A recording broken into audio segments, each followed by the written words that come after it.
So, sci-fi is one of those genres where if you ask the wrong person for recommendations, you end up with a list of stuff that's either way too niche or stuff you've already seen a dozen times.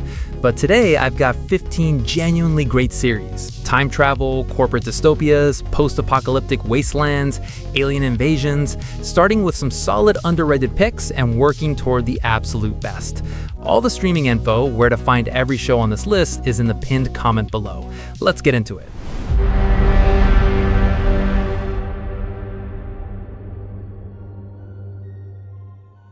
Right off the bat, I want to talk about a show that almost nobody brings up in these conversations, and it genuinely baffles me. This is a late 90s sci-fi series co-produced by the Jim Henson Company, yes, that Jim Henson Company, and the creature work alone makes it worth watching. But beyond the visuals, it's a really compelling story about an American astronaut who gets sucked through a wormhole and ends up on a living, breathing spaceship full of alien fugitives who absolutely do not want him there. The chaos is immediate and never stops. The relationships that develop on this ship are genuinely moving in ways you won't expect going in. And unlike a lot of late 90s sci-fi, it actually finishes strong and sticks the landing. This is FARSCAPE. If you've never heard of it, this is your sign. I know some of you are gonna scroll past this because Trek isn't your thing. I get it. But hear me out. This is the most purely fun sci-fi series I've seen in years, and you don't need to know a single thing about Star Trek to love it.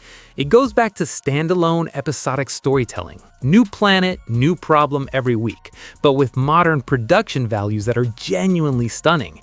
And it plays with the format constantly. There's a musical episode, a holographic murder mystery. It's a show that's clearly having the time of its life. Season 3 wrapped up recently, and the show has been consistently one of the most enjoyable things on Paramount Plus across all 3 of its runs. Captain Pike is one of the best characters on TV right now. This is Star Trek: Strange New Worlds. Give it 1 episode, that's all I'm asking. When they announced live-action Star Wars, I was skeptical. We'd been burned before. And then this came out and it just worked in a way I didn't expect. It's essentially a Western in space. Lone gunfighter, lawless frontier, ancient code of honor. And then a tiny green child showed up and the whole internet collectively lost their minds, and honestly, fair. But beyond the memes, the emotional core is what makes this show work. A bounty hunter who decides to protect a kid at the cost of everything else. Simple story told really well. 3 seasons in, it has its bumpy moments, season 3 especially, but the highs are genuinely high. The practical effects are a love letter to the original trilogy, and the score is some of the best music in television.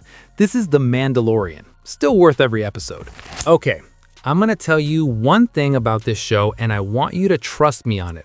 One actress plays, I'm not gonna say how many characters. You'll figure it out, and when you do, it's gonna hit you like a truck.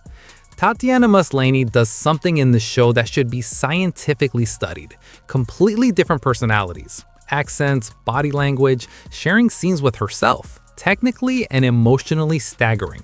And underneath all of that is a genuinely gripping conspiracy thriller that keeps escalating in ways that feel earned.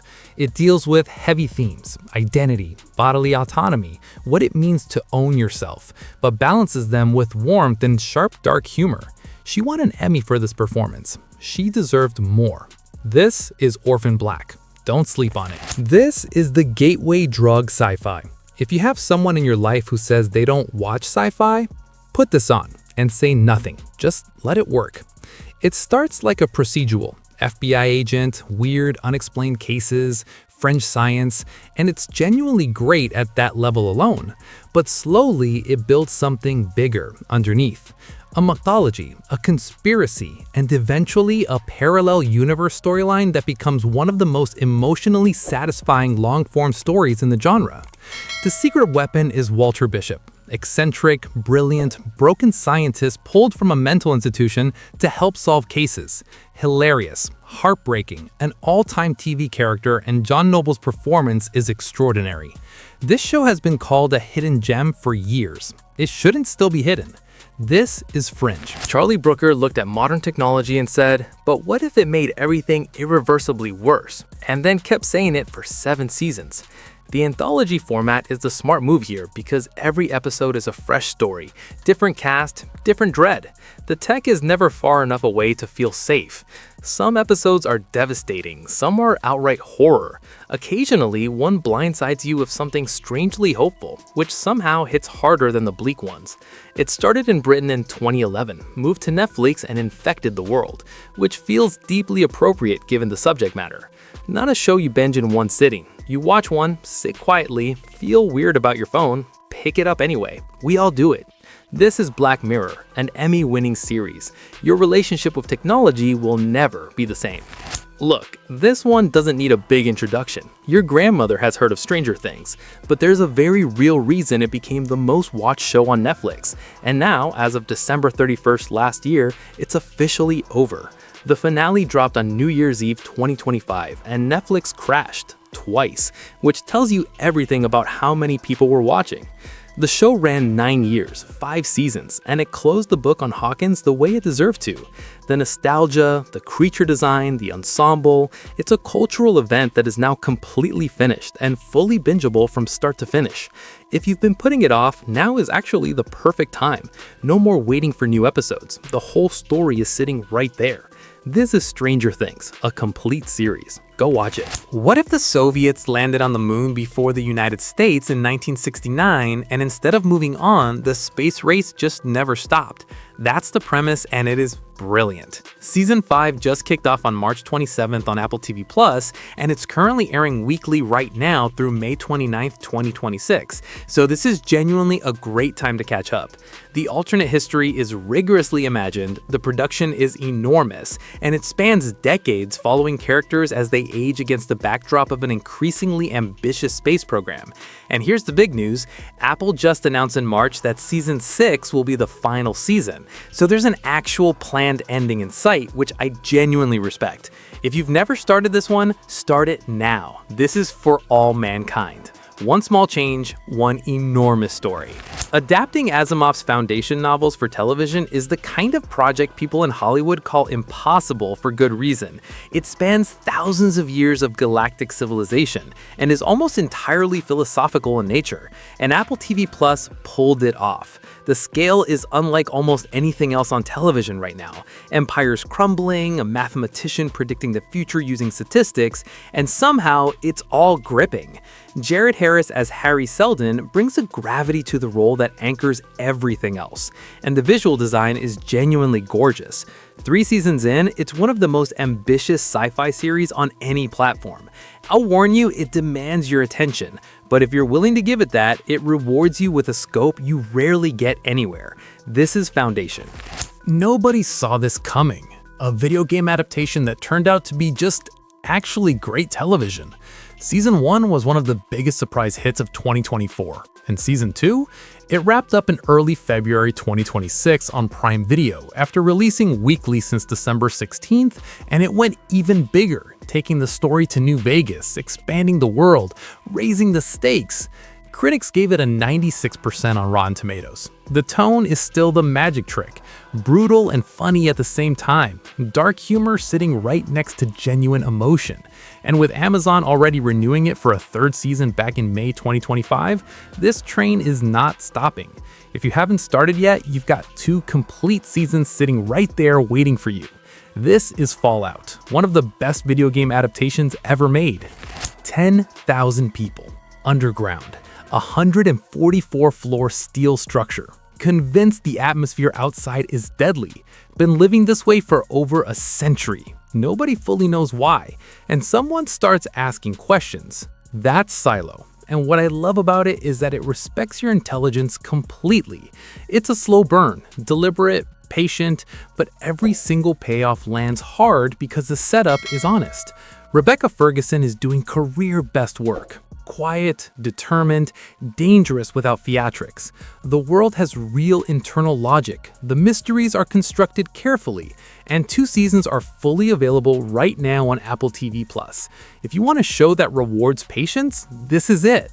This is Silo. The truth is down there, way, way down there. This is the one Heart Sci-Fi fans have been shouting about for years, and mainstream audiences still somehow underestimate. 6 complete seasons of politically complex, visually stunning space opera, and the physics actually matter in this show. Acceleration affects bodies. Zero gravity behaves like zero gravity. That commitment to realism creates a texture that makes everything else land harder. The political storytelling is genuinely brilliant. Earth, Mars, the Belt, 3 factions with centuries of grievance, and a conspiracy threatening all of them at once. It trusts you to keep up, which is increasingly rare. It got cancelled by Sci-Fi and literally saved by a fan campaign before Amazon picked it up. That tells you everything about the kind of audience this show builds. This is The Expanse, all 6 seasons right there waiting. One of the greatest sci-fi series ever made. This is based on Liu Cixin's novel trilogy, adapted for Netflix by the Game of Thrones showrunners, and it is gripping from the first episode. The story starts during China's Cultural Revolution in 1966 and expands outward into something that eventually involved the potential end of human civilization. The central mystery is great. Scientists worldwide are losing faith in science itself, and the reason why is devastating once it becomes clear. Benedict Wong plays a detective investigating the whole thing, and he's terrific. The scale is enormous, the ensemble is strong, and there's a high-tech virtual reality game woven through the narrative that works better than it has any right to. 1 season is out right now, and a 2nd season has been confirmed, so this story is continuing. This is 3-body problem.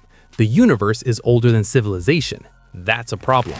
I want to be careful here because I genuinely don't want to oversell this, and I also really want you to watch it. The premise: a surgical procedure that completely separates your work memories from your personal life. At work, no memory of home. At home, no memory of work. 2 identities, 1 body. And people volunteer for this. Season 2 wrapped up in March 2025 after a nearly 3-year wait since Season 1 thanks to the Hollywood strikes, and it landed a 94% on Rotten Tomatoes and ended up on practically every Best of 2025 list. And here's where things stand right now in April 2026. Season 3 is literally about to start filming, like right now, this month. Adam Scott confirmed it's starting very soon. Expected to premiere sometime in 2027, so if you start now, you've got 2 complete extraordinary seasons to get through, and Season 3 is on the way. This is Severance, the best show on television. I'll die on that hill. Of course, it's dark. It was always going to be dark. I want to be upfront with you. This show is dense. You will likely need to draw a family tree at some point. 4 families, 3 decades, a 33-year time loop, and a cave system connecting all of it. There are moments where you'll pause and rewind because you cannot believe what you just watched, and I am telling you, it is completely worth every second of that effort. It's a German sci-fi thriller, and underneath all the time travel mechanics is a story about trauma, guilt, and whether any of us are free from the past. The atmosphere is gorgeous and suffocating. The same characters played by different actors across multiple timelines, and it works. And when all 3 seasons are done, it ends completely, satisfyingly, in a way that almost no show at this scale manages. This is dark. Clear your calendar, you have been warned. And that 15 sci-fi series I genuinely recommend. So all the streaming info is in the pinned comment below, go check it out. If you've got a show that should have made the list, drop it in the comments. I read them, and I'll keep making these videos as long as y'all keep watching them.